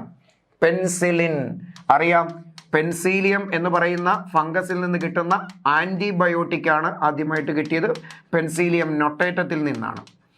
ശരി, സൈക്ലോസ്പോറിൻ എ ട്രൈക്കോഡെർമ പോളിസ്പോറം എന്ന് പറയുന്ന ഒരു ഫംഗസിൽ നിന്ന് കിട്ടുന്ന ഒരു മെഡിക്കലി ആക്റ്റീവ് മോളിക്യൂളാണ്. ഇമ്മ്യൂണോ സപ്രസീവ് ഡ്രഗായിട്ട് ഉപയോഗിക്കും. ഓർഗൻ ട്രാൻസ്പ്ലാന്റേഷൻ ഒക്കെ നടത്തുന്നവരില്ലേ, ഇപ്പോൾ ഒരാളുടെ കിഡ്നി വേറൊരാൾ സ്വീകരിക്കുകയല്ലേ, അങ്ങനെയൊക്കെയുള്ള സിറ്റുവേഷനിൽ സ്വീകരിക്കുന്നവരുടെ കേസിൽ അവരുടെ ഇമ്മ്യൂണിറ്റി കുറയ്ക്കണം, സപ്രസ് ചെയ്യണം. അത് സപ്രസ് ചെയ്യാൻ ഉപയോഗിക്കുന്ന ഡ്രഗാണ് സൈക്ലോസ്പോറിൻ എ. സോ ഈ കാര്യങ്ങളൊക്കെ മനസ്സിലിരിക്കട്ടെ. എല്ലാം മെഡിസിനലി ആക്റ്റീവ് മോളിക്യൂളാണ്. ബ്ലഡ് ക്ലോട്ട് റിമൂവ് ചെയ്യാൻ അതിനെ ആ ക്ലോട്ട് ബസ് എന്ന് വിളിച്ചത് അതാരാണ്? സ്ട്രെപ്റ്റോകൈനേസ് എൻസൈമാണ്. സ്ട്രെപ്റ്റോകോക്കസ് ബാക്ടീരിയയിൽ നിന്ന് കിട്ടിയതാണ്. Option 2. Question number 25. In sewage treatment, biological treatment of wastewater is done by. എന്താ സീവേജ്? മുനിസിപ്പൽ വേസ്റ്റ് ആണ്. ഓർഗാനിക്കും ഇൻഓർഗാനിക്കും ഡീകമ്പോസ് ചെയ്യാൻ പറ്റുന്ന മെറ്റീരിയലും ഡിസീസ് കോസ് ചെയ്യുന്ന പാത്തോജനിക് ആയിട്ടുള്ള മൈക്രോ ഓർഗാനിസവും ഹ്യൂമൻ എക്സ്ക്രീറ്റ ഉൾപ്പെടെയുള്ള ഫീക്കൽ മാറ്ററും ഒക്കെ ചേരുന്ന നമ്മുടെ മുനിസിപ്പൽ ഏരിയയിലെ വേസ്റ്റ് ആണ് സീവേജ്. അത് ട്രീറ്റ്മെന്റ് ചെയ്യുക എന്നുള്ളതാണ് അതിൻ്റെ ഉദ്ദേശം. പ്രൈമറി ട്രീറ്റ്മെന്റ് ഉണ്ട്, ഫിസിക്കലി ഫിൽട്രേഷനും സെഡിമെന്റേഷനും. സെക്കൻഡറി ട്രീറ്റ്മെന്റ് ഉണ്ട്, ഫ്ലോക്കുലേഷൻ, സെഡിമെന്റേഷൻ, എനൈറോബിക് ഡൈജഷൻ എന്നൊക്കെ പറഞ്ഞ് നടത്താറുണ്ട്. അതിൽ ഫ്ലോക്കുലേഷൻ കഴിഞ്ഞ് സെഡിമെന്റേഷൻ നടത്തുന്നുണ്ട്. സോ ഫ്ലോക്കുലേഷനിൽ എന്താ ചെയ്യണമെന്നറിയോ? ആ സീവേജിൽ തന്നെയുള്ള ബാക്ടീരിയയും ഫംഗസും അവരെ എയറോബിക് ടാങ്കിൽ വളർത്തലാണ് ഫ്ലോക്കുലേഷൻ. വളർത്തുമ്പോൾ അവരതിനകത്തുള്ള ഓക്സിജൻ ഉപയോഗിക്കും, ഓർഗാനിക് മാറ്റർ ഡീകമ്പോസ് ചെയ്ത് കളയും. സോ അങ്ങനെയാണ് ആ വെള്ളം ട്രീറ്റ് ചെയ്തതെന്ന്. എവിടെ അങ്ങനെയാ ചോദ്യം? Biological treatment means secondary treatment. എങ്ങനെയാണ് നടത്തിയത്? ആ സീവേജിൽ തന്നെ ഉണ്ടായിരുന്ന ബാക്ടീരിയയും ഫംഗസും. സോ ബാക്ടീരിയയും ഫംഗസിന്റെയും മാസിനൊരു പേരുണ്ട്, flocs. That is a network of mass of bacteria and fungus. Autotrophic microbe present in sewage itself. തെറ്റാണ്. കാരണം ഹെട്രോട്രോഫിക്കാ, ഡീകമ്പോസ് ചെയ്ത് കളയേണ്ടവരല്ലേ. Heterotrophic microbe present in the sewage itself. അത് കറക്റ്റാണ്. കാരണം ആ വേസ്റ്റ് വാട്ടറിൽ തന്നെയുള്ള ബാക്ടീരിയയെ വളർത്താനുള്ള കണ്ടീഷൻ ഓക്സിജൻ സപ്ലൈ വഴി കൊടുത്തിട്ട് ഡീകമ്പോസിഷനെ ചെയ്യുക ചെയ്തേ. അങ്ങനെ അതിനകത്തുള്ള ഓർഗാനിക് ഡീകമ്പോസ് ചെയ്ത് കളഞ്ഞേ. Chemical added to sewage treatment അല്ല. കാരണം ബയോളജിക്കൽ ആ ട്രീറ്റ്മെന്റ് ലിവിങ് ഓർഗാനിസം വെച്ചാ. സോ ഓൾ ദ അബോവ് വരികയില്ല. So answer is option 2. Question number 6. Read the following statement and select the correct option. Waste water ട്രീറ്റ്മെന്റുമായിട്ട് തന്നെ ബന്ധപ്പെട്ട മറ്റൊരു ക്വസ്റ്റ്യനും കൂടെ. Greater the BOD of sewage greater is its pollution potential. ശരിയാണ്. BOD കൂടുതലാണെങ്കിൽ pollution കൂടുതലാണെന്ന്. എന്താ BOD എന്നറിയോ? Biochemical oxygen demand. വെള്ളത്തിലുള്ള ഓർഗാനിക് മാറ്ററിനെ ബാക്ടീരിയയും ഫംഗസും ഡീകമ്പോസ് ചെയ്ത് വളയുമെന്ന് പറഞ്ഞില്ലേ? അവർ എയറോബിക്കാണ്, ഓക്സിജൻ ഉപയോഗിക്കും. അതിനുവേണ്ടി അവരുപയോഗിക്കുന്ന ഓക്സിജന്റെ അളവിന് വിളിക്കുന്ന പേരാണ് BOD. അപ്പോൾ വെള്ളത്തിൽ BOD കൂടുതലായി വേണം എന്ന് പറഞ്ഞാൽ അതിൻ്റെ അർത്ഥം അവിടെ ഓർഗാനിക് മാറ്റർ കൂടുതലുണ്ടെന്നാ, വേസ്റ്റ് കൂടുതലുണ്ടെന്നാ, പൊല്യൂഷൻ കൂടുതലാന്നാ. Second one, floc constitute mass of anaerobic bacteria and fungal filament. ഞാൻ മുമ്പേ പറഞ്ഞു, ഫ്ലോക്ക് എന്ന് വെച്ചാൽ ബാക്ടീരിയയുടെയും ഫംഗസിൻ്റെയൊക്കെ ഒരു മാസ് ആണ്. പക്ഷേ എനേറോബിക് അല്ല, എയറോബാണ്. തെറ്റി.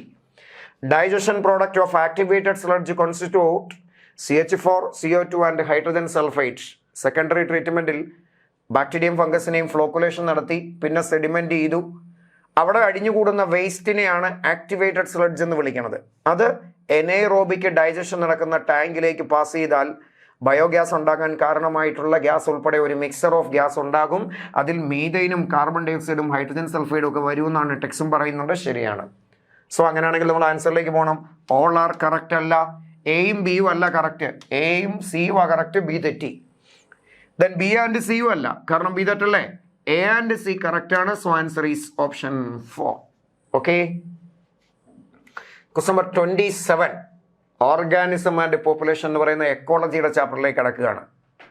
സാറിന് +2 ലെവലിലുള്ള ഒരു കോമ്പറ്റേറ്റീവ് എക്സാം നിങ്ങൾ എഴുതുകയാണെങ്കിൽ, ഇപ്പോൾ എൻട്രൻസ് ടെസ്റ്റ് നടത്തി യൂണിവേഴ്സിറ്റി ലെവലിലുള്ള കോളേജുകളിലേക്കൊക്കെ അഡ്മിഷനിലേക്ക് പോകുമ്പോൾ ഏറ്റവും കോമൺ ആയിട്ട് ബയോളജി എന്ന് പറയുന്ന സബ്ജക്റ്റിനെ ബേസ് ചെയ്തിട്ട് വരുന്ന ക്വസ്റ്റ്യൻ എക്കോളജി പോർഷനാണ്. എക്കോളജി എന്ന് വെച്ചാൽ ഓർഗാനിസം അവരുടെ എൻവയോൺമെൻറ്റ് പഠിക്കലാണ്.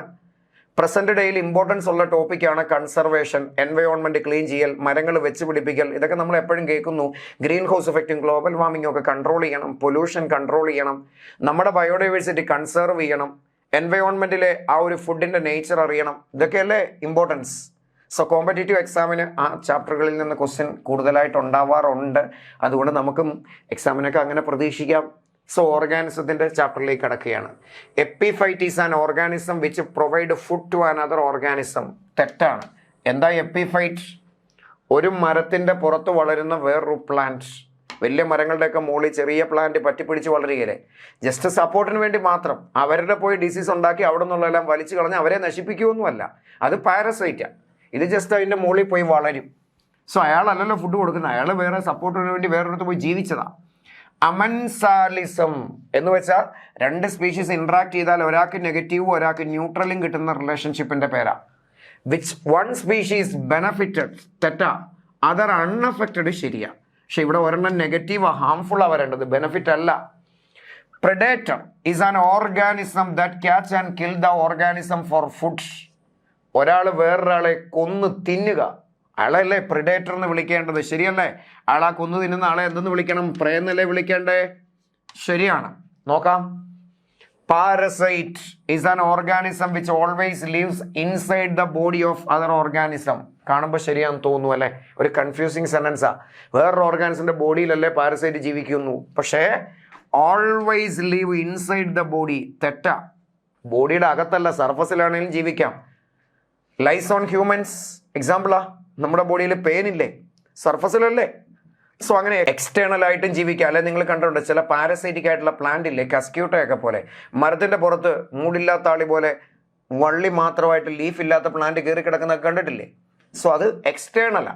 ഓൾവേസ് ഇൻസൈഡ് എന്നുള്ളത് തെറ്റാ. So correct answer is option 3. Question number 28 വരികയാണ്. From the following statement mark the correct one. ശരി, നമുക്ക് നോക്കാം.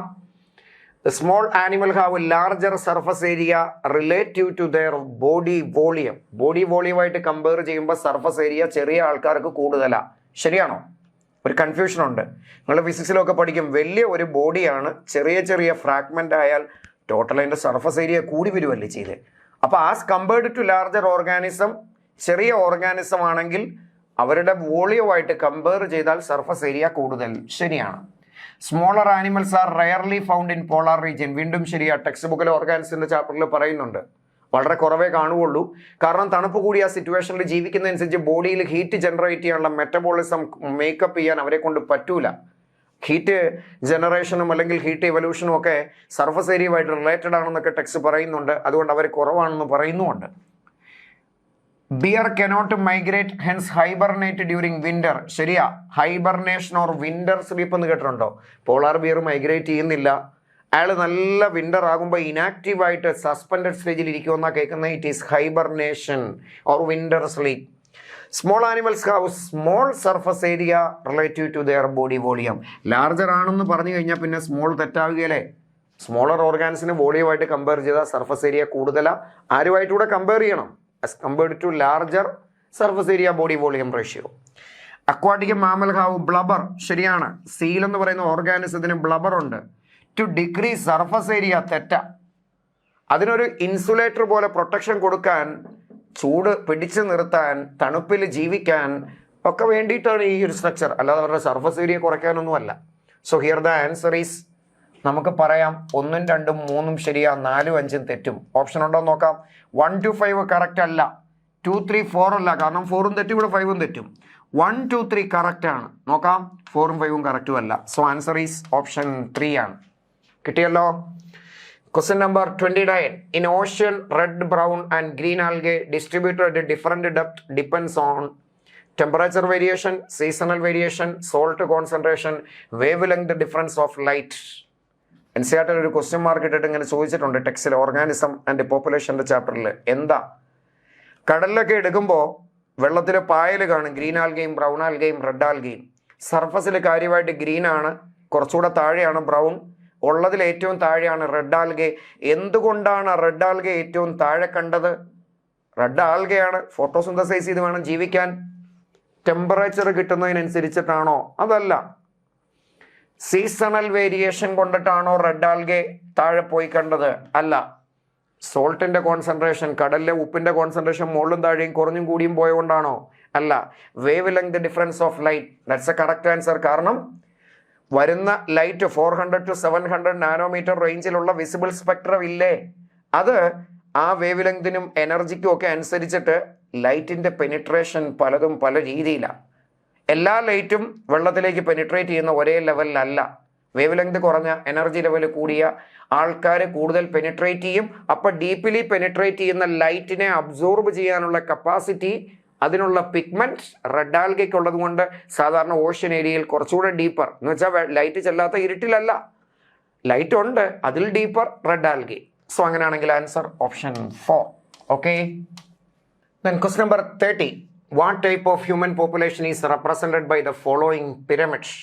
Pre-reproductive, reproductive and post-reproductive. Expanding, increasing, stable and declining. ഇങ്ങനൊരു 2-3 പോപ്പുലേഷൻ്റെ പിരമിഡ് ടെക്സ്റ്റ് ബുക്കിൽ കൊടുത്തിട്ടുണ്ട്.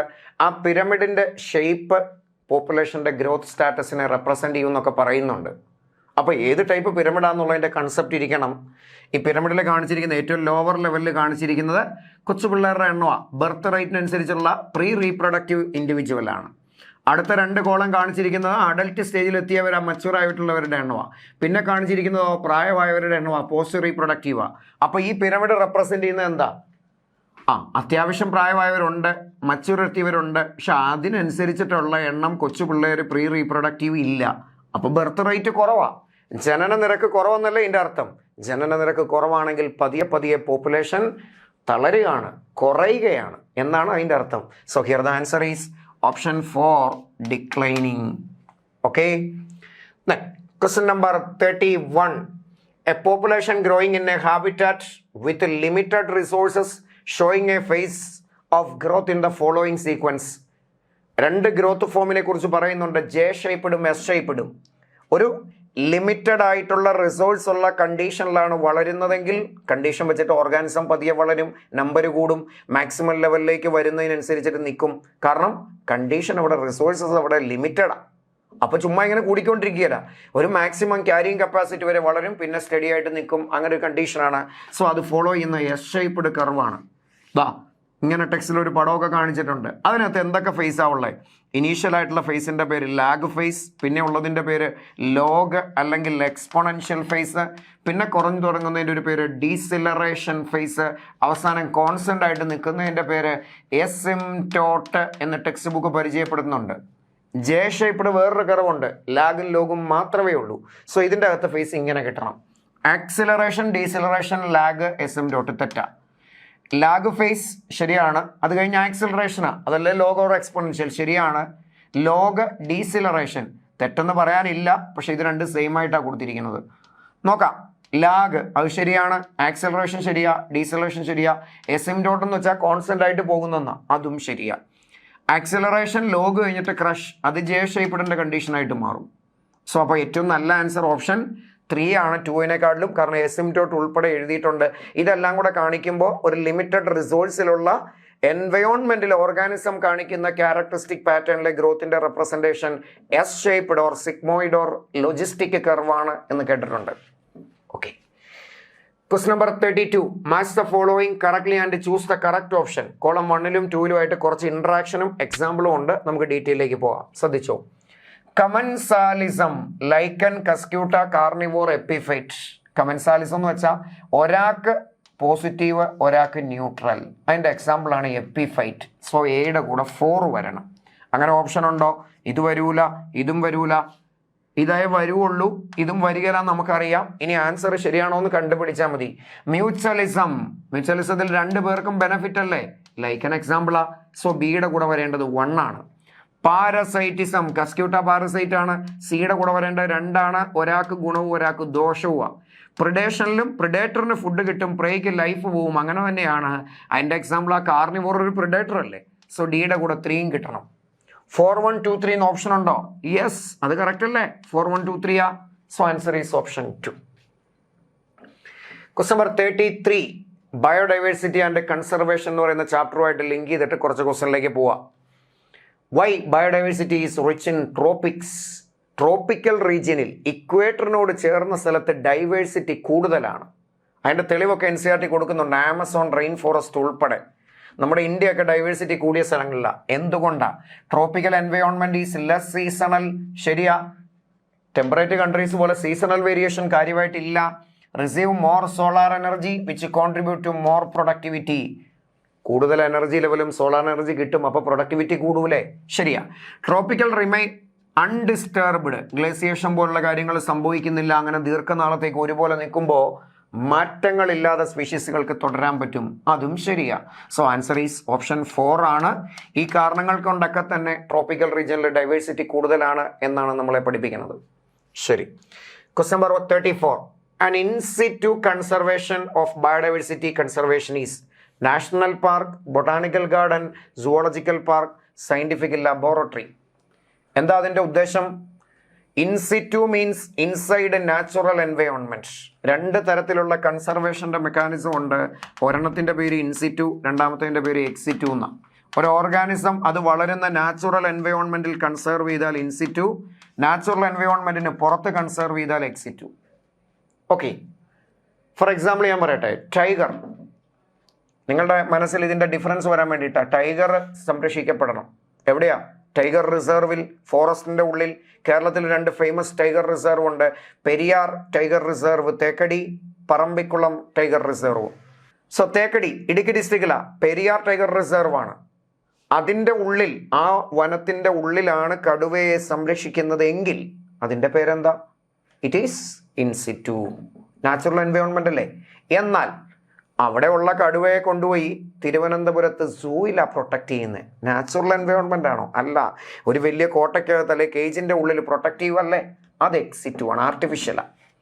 അപ്പൊ ചോദ്യം ഇൻസിറ്റു, നാച്ചുറൽ ആയിരിക്കണം. നാഷണൽ പാർക്ക് നാച്ചുറലാ. ഗാർഡൻ എന്ന് പറഞ്ഞാൽ ആർട്ടിഫിഷ്യൽ ആണ്, അത് ആനിമലും അല്ല. ഓക്കെ, പ്ലാന്റും ആകുകയും ചെയ്യാം. Then zoological park simply means zoo എന്നാണ്, അത് ആർട്ടിഫിഷ്യലാ, നാച്ചുറൽ അല്ലല്ലോ.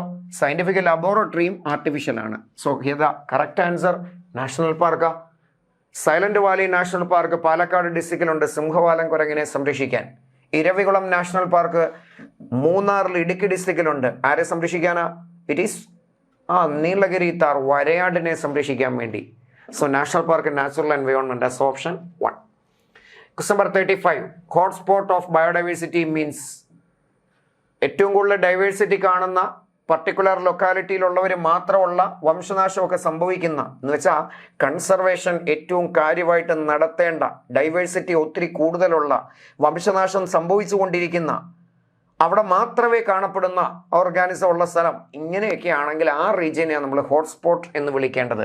സോ 3 കണ്ടീഷനാണ് ഹോട്ട്സ്പോട്ട്. 1, ബയോഡൈവേഴ്സിറ്റി നല്ലതുപോലെ ഉണ്ടായിരിക്കണം, ഹൈ ബയോഡൈവേഴ്സിറ്റി ഉണ്ടായിരിക്കണം. 2, എൻഡേഞ്ചേർഡ് സ്പീഷീസിന്റെ എക്സാമ്പിളുകൾ അവിടെ കാണണം. എന്ന് വെച്ചാൽ വംശനാശ ഭീഷണി നേരിടുന്നുണ്ടെങ്കിൽ അത് ഹോട്ട്സ്പോട്ടാ, കൺസർവ് ചെയ്യണം. ദെൻ എൻഡമിക്കും വേണം. എൻഡമിക് എന്ന് വെച്ചാൽ ഒരു പർട്ടിക്കുലർ ലൊക്കാലിറ്റിയിലും മാത്രം കാണുന്ന വരുന്ന spot of maximum poachery on the earth. അത് തെറ്റാ. വേട്ടയാടൽ കാര്യമായിട്ട് നടക്കുന്ന സ്ഥലമാണോ? അല്ല. മാക്സിമം എക്സോട്ടിക്, പുറത്തുനിന്ന് കൊണ്ടുവരുന്നവരെ ആർട്ടിഫിഷ്യലായിട്ട് വളർത്തുന്ന സ്ഥലമല്ല. എക്സോട്ടിക് എന്ന് വെച്ചാൽ അതാണ്, വേറെ എവിടെ നിന്നെങ്കിലും കൊണ്ടുവരുന്ന, പുറത്തുനിന്ന് വരുന്ന, എക്സ് എന്ന് വെച്ചാൽ പുറത്തുനിന്നല്ലേ, പുറത്തുനിന്ന് വരുന്ന പ്ലാന്റ് സൂക്ഷിക്കുന്ന സ്ഥലം ആണോ? അല്ല. Richest and most threatened reservoir of plant and animal life on the earth. അത് ശരിയാ. റിച്ചസ്റ്റ്, ബയോഡൈവേഴ്സിറ്റി കൂടുതലാ. ത്രെട്ടൻഡ്, എൻഡേഞ്ചേർഡും ഉണ്ട്, പ്ലസ് എൻഡമിക്കും ഉണ്ട്. Endemic means organism present in a particular locality only. ഒരു പ്ലാന്റ് അല്ലെങ്കിൽ ഒരു ആനിമൽ കേരളത്തിലെ ഫോറസ്റ്റിലും മാത്രമേ ഉള്ളൂ, ഭൂമിയിൽ ഒരിടത്തും ഇല്ല എങ്കിൽ that particular organism, plant or animal is endemic to Kerala എന്ന് പറയും. സ്പോട്ട് ഓഫ് മാക്സിമം എക്സോട്ടിക് ആനിമലും അല്ല. So here the answer is option 3. Question number 36. Total number of biodiversity hotspot in the world. ഈ 3 ക്യാരക്ടർ കാണിക്കുന്ന എത്ര സംരക്ഷണ സ്ഥലങ്ങൾ ഭൂമിയിൽ മൊത്തം ഉണ്ട്? ആദ്യം 25 ആയിരുന്നു, പിന്നെ റൈസ് ചെയ്തിട്ട് 34 ആക്കുക ചെയ്ത്. So answer option 4. 25 ഫസ്റ്റ് ആണ്, 24 അല്ല, 40 അല്ല. ഇന്ത്യയിൽ 3 ഹോട്ട്സ്പോട്ടാണുള്ളത്. ഇന്ത്യയിലെ 3 ഹോട്ട്സ്പോട്ട് ഏതാണെന്നറിയോ? ഇറ്റ് ഈസ് വെസ്റ്റേൺ ഘട്ട്, അതിൻ്റെ continuation Sri Lanka region, Himalayan range and Indo Burma region. ഇന്ത്യയിൽ ജൈവ വൈവിധ്യം, ബയോഡൈവേഴ്സിറ്റി ഏറ്റവും കാര്യമായിട്ട് കണ്ട 3 പ്രദേശങ്ങളിൽ നിന്നാണ്. Okay. Question number 37. Organisation responsible for maintaining red data book or red list is. IUCN, JFM, CPCB, UNESCO. Red data book or red list വംശനാശ ഭീഷണി നേരിട്ടവരുടെ ഡീറ്റെയിലും ഇപ്പോൾ നിലവിൽ വംശനാശ ഭീഷണി നേരിടുന്നത് ആരൊക്കെയാണെന്നും ഒക്കെ ആൾക്കാരെ അറിയിക്കലും അതിൻ്റെ പ്രയോറിറ്റി ലിസ്റ്റ് ഇടലും അതിൻ്റെ ഇമ്പോർട്ടൻസ് മനസ്സിലാക്കുന്ന ഒരു കൺസെപ്റ്റാണ് റെഡ് ഡേറ്റ ബുക്കും റെഡ് ലിസ്റ്റും. അതാരാ കൺട്രോൾ ചെയ്യുന്നതെന്ന്? ആരാ കൺട്രോൾ ചെയ്യുന്നത്? NCERT ക്ലിയർ ആയിട്ട് പറയുന്നുണ്ട്. It is IUCN, International Union for Conservation of Nature and Natural Resource. JFM തൊട്ടടുത്ത എൻവയോൺമെന്റൽ ഇഷ്യൂസിന്റെ ചാപ്റ്ററിലുണ്ട്. ജോയിന്റ് ഫോറസ്റ്റ് മാനേജ്മെന്റ് എന്ന, അതല്ല കൺസെപ്റ്റ്. CPCB അതും എൻവയോൺമെന്റൽ ഇഷ്യൂസിൽ പഠിക്കാനുണ്ട്. സെൻട്രൽ പൊല്യൂഷൻ കൺട്രോൾ ബോർഡ് അല്ല. യുനെസ്കോ അതും അല്ല. യുനെസ്കോ എന്താ? United Nations Educational Scientific and Cultural Organisation. Red List വംശനാശത്തിന്റെ ഡീറ്റെയിൽ കൊടുത്തത് ഇവരാ, International Union for Conservation of Nature and Natural Resource. 2-3 സ്ഥലങ്ങളിൽ ടെക്സ്റ്റ് ബുക്കിൽ അതിന്റെ ഡീറ്റെയിൽ ഈ ഷോർട്ട് ഫോമും ഫുൾ ഫോമും ഒക്കെ പറയുന്നുണ്ട് കേട്ടോ. Okay, question number 38. When a species become extinct, plant and animal species associated with it an obligatory way also become extinct. This phenomenon is referred to as fragmentation, alien species invasion, over exploitation, co extinction. ഈ 4 കാര്യങ്ങൾക്കും കൂടെ ഒരുമിച്ച് കൂട്ടി ഒരു പേര് വിളിക്കും, എവിൽ quartet. Okay, ഇനി ചോദ്യം എന്താ? ഒരാൾക്ക് വംശനാശം വന്നാൽ അയാളുടെ കൂടെ അയാളോട് റിലേറ്റ് ചെയ്തിരുന്ന ആൾ നിർബന്ധമായിട്ടും വംശനാശത്തിലേക്ക് പോകാനുള്ള സാധ്യതകൾ നല്ലതുപോലെ ഉണ്ട്. ഫ്രാഗ്മെന്റേഷൻ അല്ല, ഏലിയൻ സ്പീഷീസ് അല്ല, ഫോറിൻ സ്പീഷീസിന്റെ ഇൻട്രൊഡക്ഷൻ അല്ല, ഓവർ എക്സ്പ്ലോയിറ്റേഷൻ അല്ല, ഒരുമിച്ച് വംശനാശത്തിലേക്ക് പോകല്ല. So answer is option 4. Is it clear? Then question number 39. Refer the following ecological pyramid, find the correct sequence regarding the same. നിങ്ങളൊരു പിരമിഡ് കണ്ടോ? ഗ്രാസ് ഹോപ്പർ, ഫ്രോഗ്, സ്നേക്ക് എന്നുള്ള ഒരു ഫുഡ് ചെയിൻ ഗ്രാഫിക്കലായിട്ട് represent ചെയ്ത് വെച്ചിരിക്കുക. നോക്കാം. In an ecosystem number of grass is high than grasshopper. ശരിയല്ലേ? ഗ്രാസിന്റെ number കൂടുതലാ, ഗ്രാസ് ഹോപ്പറിന്റെ നമ്പർ കുറഞ്ഞാ പോണേ. അപ്പൊ അത് ശരിയാ. The amount of energy does not increase from one trophic level to next trophic level. എനർജിയുടെ അവൈലബിലിറ്റി എല്ലായ്പ്പോഴും കൂടുതൽ ഗ്രാസിലാ. അതിന്റെ സോഴ്സ് എന്താ? സോളാർ റേഡിയേഷനാ. പ്ലാന്റ് 1% എനർജിയൊക്കെ മൊത്തത്തിൽ എടുക്കുകയുള്ളൂ താഴോട്ട് വീഴുന്നതിന്റെ. പ്ലാന്റിൽ എത്ര എനർജി എത്തിയോ അതിൻ്റെ 10% അടുത്ത ലെവലിലേക്ക് പോകൂ. അതിൻ്റെ 10 അടുത്ത ലെവലിലേക്ക് പോകുള്ളൂ. ഈ 3rd ലെവലിൽ എത്തിയതിൻ്റെ 10% 4th ലെവലിലേക്ക് പോകുള്ളൂ. ഓക്കെ ആണോ? അപ്പോൾ പ്ലാന്റിൽ മൊത്തത്തിൻ്റെ 1% എത്തും, പിന്നെ അങ്ങോട്ട് പോകുന്നത് ഓൺലി 10% വെച്ചാൽ അപ്പോൾ എനർജിയുടെ ലെവൽ എന്തായാലും കുറയും. ഇവിടെ പറഞ്ഞത് എന്താ? Does not increase. ശരിയാ, കൂടുകയല്ല എന്നാ പറഞ്ഞത്. അപ്പോൾ അതും കറക്റ്റാണ്. In the above diagram biomass remain same ആണോ? ഇത് നമ്പർ ആണോ, ബയോമാസ് ആണോ, എനർജി ആണോ എന്നൊന്നും ഡയഗ്രത്തിൽ പറയുന്നില്ല. ഒരു പിരമിഡ് എന്നേ പറയുന്നുള്ളൂ. ആ പിരമിഡിൽ എല്ലാ സ്ഥലത്തും ഉള്ളവരുടെ വെയിറ്റ്, ബയോമാസ് ഒരുപോലെ. എന്തായാലും തെറ്റാ, കാരണം അത് ഡിഫറെൻ്റ് ആയേ പറ്റുള്ളൂ. ഓരോരുത്തരുടെയും ബോഡി വെയിറ്റ് വേറെ വേറെ അല്ലേ? സോ അപ്പോൾ എയും ബിയും ശരിയാ, സി ഡി തെറ്റും. നോക്കാം. എ ബി ഓൺലി എന്നാ കണ്ടുപിടിക്കേണ്ടത്? കറക്റ്റ്. അപ്പോൾ എയും ബിയും കറക്റ്റാ. എയും സിയും അല്ല, ബി ഓൺലി അല്ല, സി ഓൺലി അല്ല. So answer is option 1. Question number 40.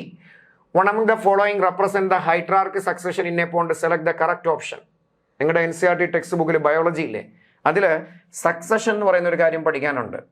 That is a progressive development of one community by another, or it is a successive replacement of one community by another till the development of a stable community. The gradual and predictable changes in the species composition of a given area. അങ്ങനെ പല രീതിയിൽ അതിൻ്റെ explanation കൊടുക്കുന്നുണ്ട്. ഒരു സ്ഥലത്ത് ഒരു community മാറി മാറി വന്നുകൊണ്ടിരിക്കലാണ്. അത് സംഭവിക്കുന്നത് അക്വാട്ടിക് ഏരിയ ആണെങ്കിലും ടെറസ്ട്രിയൽ ആണെങ്കിലും അവസാനം ഫോറസ്റ്റ് ആകും, ക്ലൈമാക്സ് എന്നൊക്കെ പഠിക്കുന്നുണ്ട്.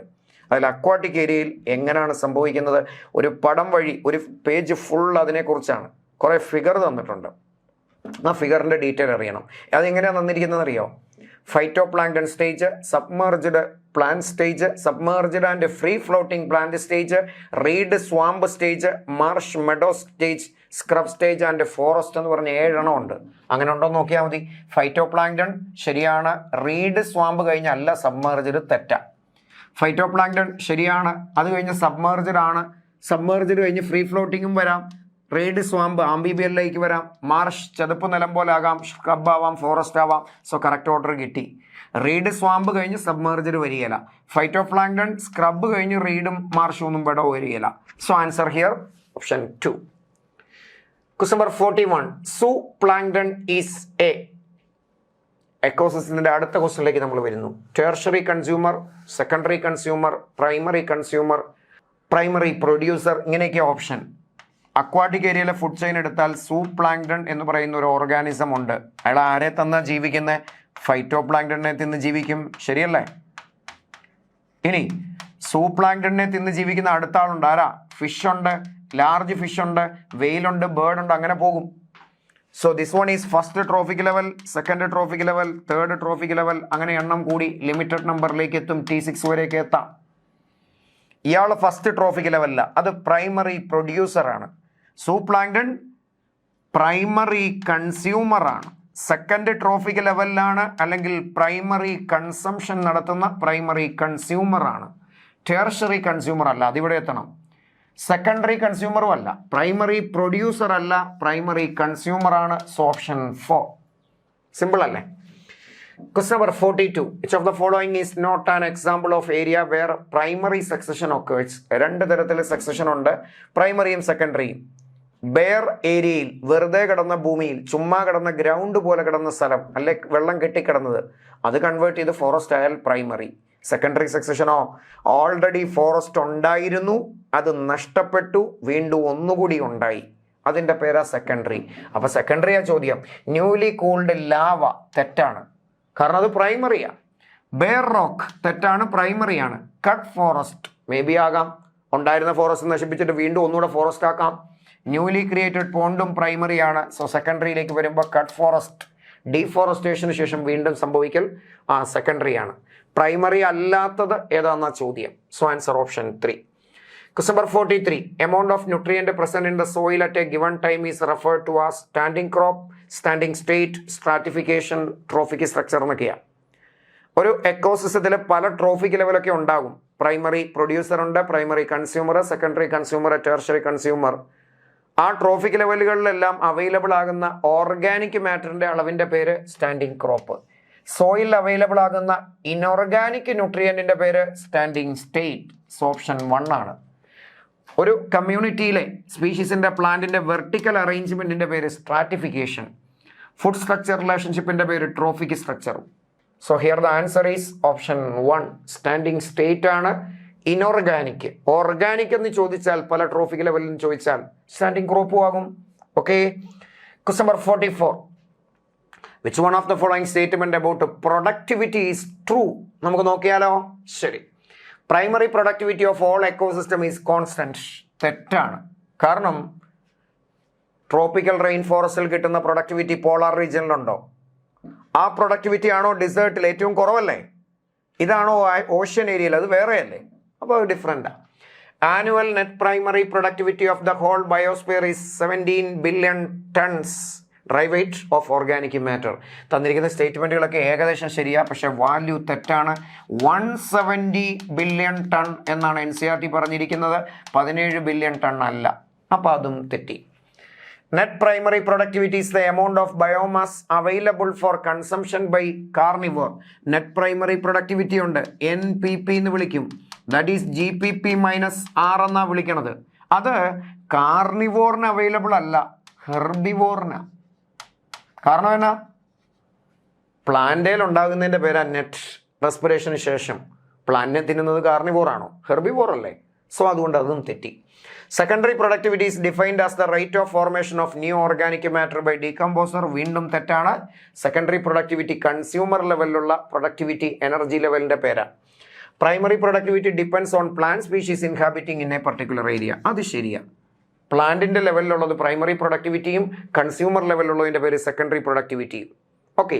അതിനെ GPP എന്നും NPP എന്നൊക്കെ പ്ലാന്റെ വിളിച്ചെന്നേ ഉള്ളൂ. അപ്പം നമുക്കറിയേണ്ടത് എന്താ? Which of the following statements are true? 1, 2, 3, 4 തെറ്റ, 5 മാത്രമേ ശരിയാവുകയുള്ളൂ. നോക്കാം.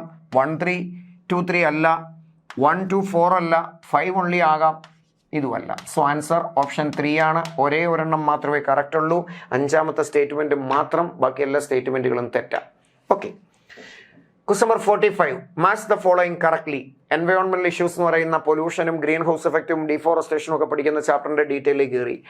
വാട്ടർ ആക്ട്, വാട്ടർ പൊല്യൂഷനെ കൺട്രോൾ ചെയ്യാൻ 1974 സ്റ്റാർട്ട് ചെയ്തു. സോ എയുടെ കൂടെ 4. അങ്ങനെ ഒരു ഓപ്ഷൻ ഉണ്ടോ? ഇതല്ല, ഇതാകാം, ഇതല്ല, ഇതും ആകാം. എയർ ആക്ട് 1981 എയർ ആക്ട് വരുന്നത്. 1987 പുതുക്കിയിട്ടും ഒക്കെ ഉണ്ടെന്ന് പറയുന്നുണ്ട്. 2. Environment protection act 1986 C1. National forest policy 1988 so അത് 3. A4B2 C1 D3 എന്ന് കിട്ടണം. A4B2 C1 D3 ആണ്, ശരിയാണ്. A4B3 തെറ്റാണ്. So answer is option 2. Question number 46. The ozone hole over Antarctica developed each year between. നിങ്ങളുടെ NCERT ടെക്സ്റ്റ് ബുക്കിൽ ozone ഡിപ്ലീഷനെ കുറിച്ച് പറയുന്നുണ്ട്. അവിടെ ഒരു ചെറിയ കോളത്തിനകത്ത് ഒരു ബ്ലൂ കളറിന്റെ കളർ വേരിയേഷൻ, ഒരു വയലറ്റ് പർപ്പിൾ കളറിന്റെ വേരിയേഷനിൽ ഓസോണിന്റെ ഡിപ്ലീഷന്റെ കാര്യം ഇവിടെ കാണിച്ചിട്ടുണ്ട്. എന്നിട്ട് അത് അന്റാർട്ടിക്കയിലാണ് ഫസ്റ്റ് റിപ്പോർട്ട് ചെയ്തതും അവിടുത്തെ ആ കണ്ടീഷൻ അനുസരിച്ചിട്ട് പോളാർ ക്ലൗഡിനൊക്കെ അനുസരിച്ചിട്ടുണ്ടാകുന്ന ആ ഒരു ഓസോൺ ഡിപ്ലീഷൻ ഏത് സമയത്ത് ഉണ്ടാകുന്ന ആ പടത്തിന്റെ അടിയിലും മാത്രം എഴുതി വെച്ചിട്ടുണ്ട്. It is between late August and early October. ശരിയാണ്, ടെക്സ്റ്റിൽ അങ്ങനെ എഴുതി വെച്ചിട്ടുണ്ട്. ലേറ്റ് ഒക്ടോബറും ഏർലി ഓഗസ്റ്റ് അല്ല, തിരിച്ച.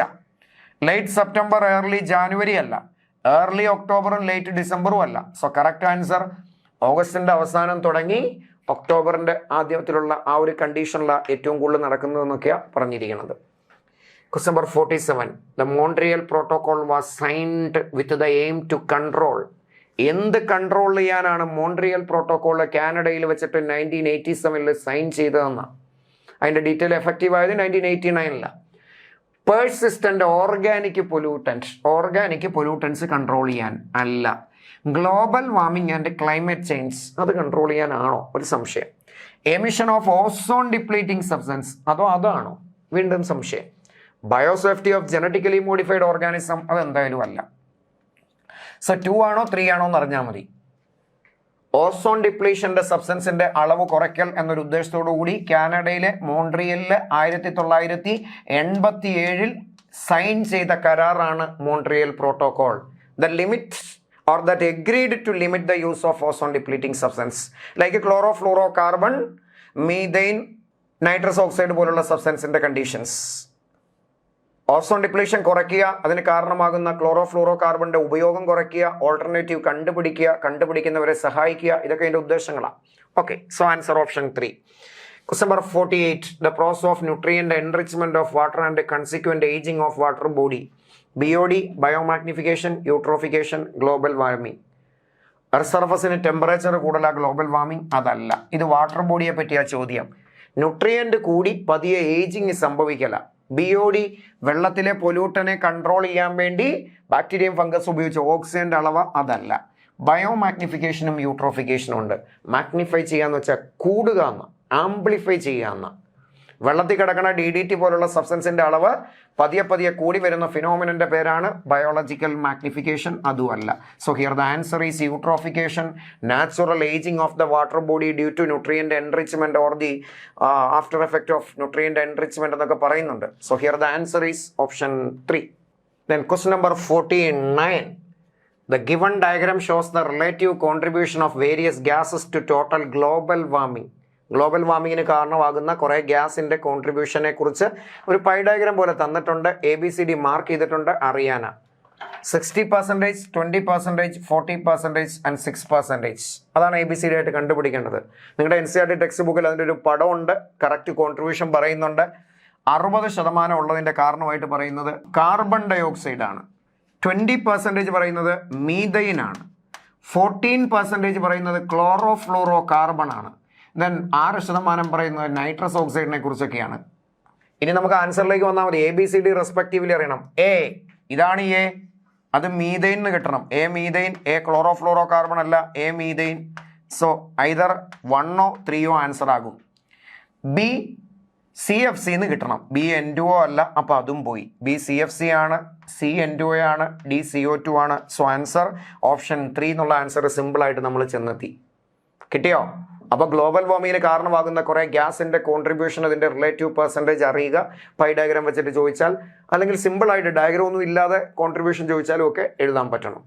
And we move on to the last question. Due to water pollution, algae grew and fish died because നോക്കാം, they didn't get light, they did not get enough nutrient, their oxygen level decreased, oxygen level increased. Light കിട്ടാത്തത് കൊണ്ടല്ല, nutrient കിട്ടാത്തത് കൊണ്ടല്ല, oxygen level കൂടുതലും അല്ല, oxygen level കുറയല്ല. So answer 3. കാരണം pollution സംബന്ധിച്ചാൽ ആൽഗെ സ്പ്രെഡ് ചെയ്യും, ആൽഗൽ ബ്ലൂം ആകും, ചില ആൽഗെ പോയിസണസ് ആയിട്ടുള്ള സബ്സ്റ്റൻസ് പ്രൊഡ്യൂസ് ചെയ്യും, താഴോട്ടുള്ള ലൈറ്റിൻ്റെ അളവ് അവൈലബിലിറ്റി കുറഞ്ഞു വരുന്നുണ്ട്. ഇതിൻ്റെയൊക്കെ റിസൾട്ടിൽ വെള്ളത്തിലെ ഓക്സിജൻ്റെ അളവ് കുറയുകയും ചെയ്യും. അങ്ങനെ ഫിഷ് ഉൾപ്പെടെയുള്ളവർ ഡെഡൊക്കെ ആകും. അതിന് വിളിക്കുന്ന പേര് ആണ് നമ്മളിവിടെ ഉദ്ദേശിച്ചിരിക്കുന്നത് ഫിഷ് ഡെഡ് ആയതിൻ്റെ കാരണം. അങ്ങനെ ഏജിങ്ങിലേക്ക് പോകുന്നൊരു പ്രോസസ്സും ഉണ്ട്, ദാറ്റ് ഈസ് യൂട്രോഫിക്കേഷൻ എന്നൊക്കെ പറയാറുമുണ്ട്. So here the answer is option 3. Okay ആണോ? സോ ഒരു 5 ചാപ്റ്ററിൻ്റെ ക്വസ്റ്റിനുമായിട്ട് ബന്ധപ്പെട്ട കാര്യങ്ങളാണ് കണ്ടേ. Microbes in human welfare, organism and population, ecosystem, biodiversity and conservation, environmental issues. അത് നമ്മുടെ പ്രസൻറ്റ് ഡേയിൽ സിറ്റുവേഷനിൽ ഇമ്പോർട്ടൻ്റ് ആണ്. സ്കൂളിൽ നമുക്ക് എക്സാമുകൾക്കൊക്കെ വലിയ ഇമ്പോർട്ടൻസ് അധികം കൊടുക്കാറില്ല, പക്ഷേ കോമ്പറ്റേറ്റീവ് എക്സാമുകൾക്കൊക്കെ ക്വസ്റ്റ്യൻ സാധാരണ കൂടുതൽ ചോദിക്കുന്ന ചാപ്റ്ററാണ്. അതുകൊണ്ട് നിങ്ങൾ നല്ലപോലെ ശ്രദ്ധിച്ച് വായിക്കൂ, കാര്യങ്ങൾ മനസ്സിലാക്കൂ, നല്ലതുപോലെ എല്ലാം എഴുതാൻ പറ്റും. ഓക്കെ.